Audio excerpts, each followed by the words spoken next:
Assalamualaikum. Hari ini saya nak tunjukkan cara untuk kita filter daripada senarai nama yang banyak tu untuk kita filter yang kelas kita sahaja. Jadi dia tidak bercampur dengan kelas orang lain lah, dan kita tak perlu nak copy paste. Lepas tu kita nak cari lagi nama kita dan copy paste.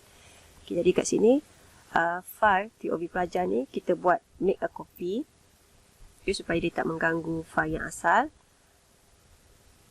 dan move to folder kita sendirilah. Okay, gerakkan dia ke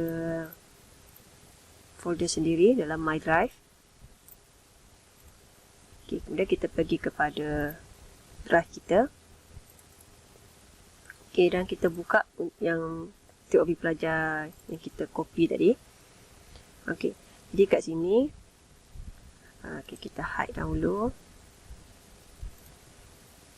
Okay, penukaran grid pun kita hide juga supaya tak mengganggu formula yang asal lah. Jadi kat sini katakan pensyarah perakaunan, okay, dia nak filter kelas dia sahaja. Jadi SM dengan DM tak ada kaitan dengan dia, jadi dia boleh delete sahaja. Okay, dia delete sebab dia tak effect pun ya. Jadi kalau pensyarah PDT, jadi dia boleh delete lah 3 sheet yang tak berkaitan dengan dia. Okay. Untuk AM015, katakan Puan Fatimah dia nak kelas dia sahaja. Jadi kalau kita tengok kat sini, ni kelas A1T1. Lepas tu dia kena cari lagi nama dia yang kat bawah. Lepas tu dia copy paste. Lepas tu dia nak paste kat tempat lain kan. Jadi kita ada cara yang cepat di sini. Okay, mula-mula kita tambah sheet dia. Dan header tu kita copy daripada yang asal. Okay, kita copy kat situ. Dan kita akan buat formula pada petak di bawah nombor metrik ini. Okay, so formula yang kita akan guna adalah, okay, letak tanda equal. Okay, guna perkataan formula filter, tekan tab. Okay, dan pergi kepada sheet AM015 itu. Okay, kita akan ambil, kita select daripada B2 sehingga kepada kolom pensyarah. Okay, ambil beberapa row. Kemudian kita lihat row yang terakhir adalah 568. Okay, kalau kita nak drag sampai habis pun boleh. Kalau kita nak pilih 568 ni, kita boleh terus tulis ke atas ni lah. 568. Jadi dia akan ambil keseluruhan data kita, data range. Kalau nak ambil lebih pun tak apa, tak ada masalah. Jangan kurang lah, nanti dia tak akan baca data yang terkurang tu ya. Okay, kemudian koma.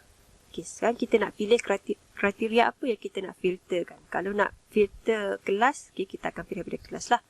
Okay, dan ini saya tunjuk yang pensyarah. Okay, katakan kita nak filter daripada range pensyarah, daripada banyak-banyak pensyarah ini. Okay, kita ambil beberapa dan kita tulis kat atas tu I568. Jadi dia dah ambil keseluruhan daripada atas sampai bawah. Jadi tak tertinggal lah. Dan equal tu kita nak pilih kita nak filter siapa. Okay, kat sini kita nak filter pensyarah Nur Fatimah. Okay, anda boleh klik saja ataupun nak tulis dia punya nama, tapi pastikan dalam bentuk nama ni pembuka kata lah. Okay, contoh pembuka kata seperti itu. Okay, jadi type lah Nur Fatimah. Ataupun kalau nama tu panjang, kita tak perlu buat pembuka kata, kita klik je nama yang kita nak. Ni katakan Fatimah. Kalau kita nak Zuzita, so kita klik pada nama Zuzita lah. Okay, so ni Fatimah. Lepas tu kita tutup bracket dan kita enter. Dan hasilnya di sini, dia akan keluar semua kelas Puan Fatimah. Okay, so kita resize, dan pada kolom bilangan itu kita letak dia punya bilangan. Okay, kita letak 1 dahulu, kemudian kotak di bawah dia kita buat formula, tekan petak atas dia tu 1, so jadi A2 dan tambah dengan 1. So kita tulis seperti inilah. Jadi kita pun tekan hujung dia tu, so dia akan buat numbering itu sampai habis. Okey. Ini kita nak filter daripada pensyarah. Okay, katakan pensyarah Puan Fatimah dia nak filter lagi daripada banyak-banyak kelas ini, dia nak satu persatu kelas A1T1 sahaja, A1T12 sahaja. Jadi dia buat benda yang sama. Okay, saya tunjukkan di sini. Tambah sheet itu. Dan dia mesti daripada range yang kelas dia sahajalah. Dia tak Kalau dia ambil yang asal pun boleh, tak ada masalah.